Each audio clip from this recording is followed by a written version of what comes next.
안녕하세요. 한성이방이난스 2조의 대립가드 프로젝트 발표를 맡은 김기영입니다. 발표 시작하겠습니다. 저희 팀은 도시 침수 취약계층 보호를 목표로 초저가 무전원 누수 경보 장치를 개발했습니다. 목차는 다음과 같습니다. 첫 번째로 반지하 주택 침수 문제의 심각성을 데이터 기반으로 살펴보겠습니다. 화면에 보시면 2020년과 2024년 전국 시도별 지하 거주가구 비율 변화를 지도로 비교하였습니다. 이 자료를 보시면 서울을 포함한 수도권 지역의 지하, 반지하 거주 비율이 여전히 높습니다. 또한 화면의 그래프를 보면 서울 반지하 거주 가구 수는 2020년 약 200가구에서 2024년에도 큰 폭의 감소 없이 오히려 증가한 것을 알 수 있습니다.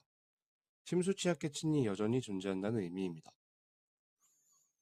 다음 페이지를 보시면 2022년 폭우 당시 침수 사망자의 67%가 반지하 거주자였다는 사실도 제시되어 있습니다. 이 수치는 실제 피해가 얼마나 특정 계층에 집중된지를 보여줍니다. 서울 전체 침수 위험 주택 중 32%가 반지하이며 특히 위험 등급 1, 2등급에서 피해가 집중됩니다. 결론적으로 반지하 주택은 침수 시 구조적으로 대응이 어렵고 피해가 빠르게 심각해지는 환경임을 확인했습니다.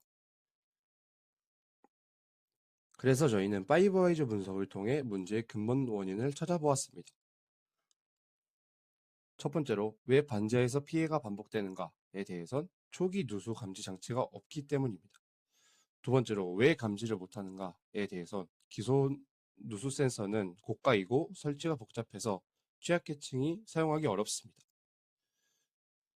세 번째로 왜 취약계층이 사용하기 어려운가에 대해선 전원, 네트워크, 유지 보수 비용 등이 부담되기 때문입니다. 네 번째로 왜 시장에 저가형이 없는가에 대해선 스마트홈 중심으로만 발전했기 때문에 사회적 접근성을 고려하지 않았기 때문입니다.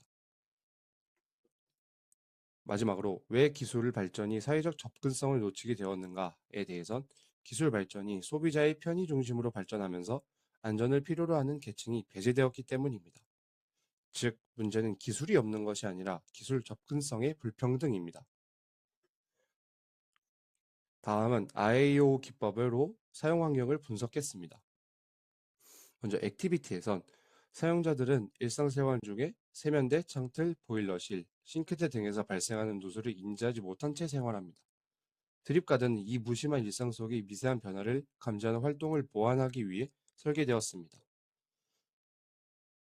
인바이러먼트에선 이 제품이 사용되는 환경은 습기와 물이 쉽게 발생하는 좁은 실내 공간입니다. 공간의 특성상 전기 사용이 제한되고 배터리 교체나 무선 네트워크 연결이 어렵습니다. 따라서 비전력형, 저비용형 설계가 필수적입니다. 인터랙션에서는 사용자는 드립가드와 직접 상호작용하지 않습니다. 그러나 누수 발생 시 빛과 소리로 경보를 인식하며 즉각적인 반응을 유도합니다. 이때 경보 신호는 사용자뿐 아니라 가족, 이웃에게도 간접적 상호작용을 발생시킵니다. 오브젝트에선 드립가드는 팩 기반 전독성 잉크, LED, 부저, 수분 감지 회로 등으로 이루어진 물리적 경보 장치입니다. 단순한 센서가 아닌 사회적 약자를 보호하는 공공적 오브젝트로 가능합니다. 마지막으로 유저에선 주된 사용자는 반지하 거주자, 고령자, 1인 가구 등 위험 인식이 늦은 사람들입니다. 이들은 고가의 IoT 기기를 사용할 여건이 부족하거나 누수 피해 감지를 즉각적으로 파악하기 힘듭니다. 드립가드는 기술의 접근성을 평등하게 확장하는 사용자 중심의 솔루션입니다. 결론적으로 대부분 반지하 노후주택 거주민이며 설치는 간단해야 하고 전원 접근이 어려운 환경이라는 점을 확인했습니다. 따라서 스캠퍼 기법을 통해 실제 제품 설계로 이루어지는 아이디어를 도출했습니다. 먼저 S에선 고가형 IoT 대신 물 반응형 회로로 대체, C에선 LED와 부저를 결합해 경보 기능 강화, A에선 종이 회로와 전도성 잉크 기술을 응용, M에선 누구나 3분 설치 가능한 패드 형태로 수정, P에선 기상재해 경보용을 취약시설에도 활용, E에선 배터리와 앱 연동을 완전히 제거, 마지막으로 R에선 침수 후 대응이 아닌 사전 경보 중심으로가 있습니다. 다음으로 PMI 분석을 해보자면 장점으로 5Whys와 IAO 분석을 통해 문제의 본질을 파악했다는 것입니다. 단점으로는 저비용 재료로 인한 장기간 사용 시 부식이나 오작동 우려가 있다는 것입니다. 하지만 드립카드의 흥미로운 점은 경보 신호가 사용자뿐만 아니라 가족과 이웃에게도 간접적 상호작용을 발생시킨다는 점입니다. 이는 기술이 인간관계를 단절시키는 것이 아니라 오히려 연결하는 매개가 될 수 있음을 시사합니다. 그래서 드립카드가 자사하게 뭐냐는 의문이 드실 겁니다.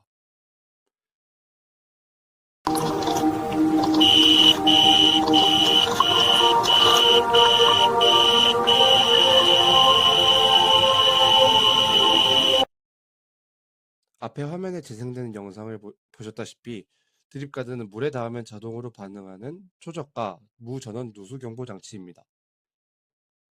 핵심은 세 가지입니다. 첫째로는 물 반응 감지 회로입니다. 물이 닿는 즉시 저항이 변해 회로가 닫히고 LED와 부저가 작동합니다. 별도의 전원 없이 순수 반응형 회로로 동작합니다. 둘째로 비전력형 경보 시스템입니다. 배터리 교체가 전혀 필요 없고 유지 보수가 어려운 환경에서도 장기간 사용 가능합니다. 또한 앱과 네트워크가 불필요하여 고령자와 취약계층도 바로 사용 가능하다는 것입니다. 마지막으로는 초저가 간편 구조입니다. 대량 생산 시 단가가 개당 약 1,000원으로 측정되고 누구나 3분 안에 부착이 가능합니다. 창틀과 보일러실, 세면대 하부 등의 설치가 용이합니다. 이 세 요소는 기존 누주 센서가 가진 비용, 전원, 설치 문제를 모두 해결할 수 있습니다. 실제 테스트 결과를 요약하여 표에 작성하여 프로토타입 평가를 실시하였습니다. 드립카드의 장점은 물이 닿으면 즉각 LED와 부저가 작동하고 오작동률이 낮으며 고령자나 초보자도 설치 가능하다는 것입니다. 또한 감전 위험 없이 안전하고 단가 1,000원 정도로 접근성이 확보된다는 것입니다. 개선 필요점은 장기간 습도 노출 시 전극이 산화될 수 있어서 폐필름으로 코팅해야 합니다. 낮에는 LED 가시성이 낮아 고위도 LED가 필요합니다. 부착 테이프의 내구성 보완이 필요하고 지속 경보 시간 향상이 필요합니다. 하지만 프로토타입 단계에서 이미 핵심 목표인 초기 침수 감지는 완전하게 달성했습니다. 발표를 들으시는 분들 모두 그렇다면 왜 서울시는 이런 좋은 장치를 보급화하지 않았냐는 의문이 드실 겁니다. 저희는 이 이유를 단순한 기술 문제가 아니라 행정적 리스크 때문이라고 판단하였습니다. 오작동 발생 시 민원 책임이 증가하고 KC 인증 등 까다로운 안전 기준을 넘기려면 인증 비용이 제품 단가보다 더 비싸 공공용으로 채택이 불가합니다. 또한 감지 실패 시 침수 피해 발생이 보급한 지자체 책임으로 번질 수 있어 도입이 보수적입니다. 공공사업은 교체 주기, 고장률이 명확해야 합니다. 하지만 저가 센서는 환경에 따라 수명이 크게 달라 유지보수 예측이 어렵습니다. 또한 지자체의 우선순위는 침수 인프라 개선입니다. 서울시는 하수관, 확장, 배수, 시설 보강 등 대규모 사업 중심이고 개별 주거 누수는 상대적으로 후순위라는 점이 서울시가 지금까지 저가 누수 감지기를 보급하지 않은 이유입니다. 그렇다면 드립카드는 왜 서울시가 해내지 못한 것을 해결할 수 있을까요? 그 답은 복잡한 IoT가 없어 오작동 확률이 최소화되고 비전력형 또는 초전력형 구성이기 때문에 인증 요구가 크게 경감됩니다. 구조가 단순해 저위험 제품으로 분류가 가능해 KC 인증 부담이 없거나 최소화가 가능합니다. 또한 드립카드는 1년 단위로 교체하는 라벨형 패드로 고장 확률이 매우 낮습니다. 대량 생산 시 단가가 약 1,000원이라는 점과 복지센터나 동주민센터에서 쉽게 배포가 가능하다는 점, 고장나면 교체하면 끝이라 유지 보수가 필요 없습니다. 보급 비용이 압도적으로 낮습니다. 가장 중요한 것은 고가 IoT와 달리 취약계층을 위한 진짜 접근성 확보가 필요한 제품입니다. 실효성이 높은 생활형 재난 예방 시 서비스로 사회적 가치가 높습니다. 지하 반지하 주거 환경이 침수와 누수 문제는 앞으로도 계속될 가능성이 높습니다. 이를 해결하기 위해선 거창한 기술보다 누구나 쉽게 접근할 수 있는 안전장치가 먼저 필요합니다. 드립카드는 바로 그 시작점이며 작은 기술이 큰 생명을 지킬 수 있음을 보여주는 사례입니다. 경청해 주셔서 감사합니다.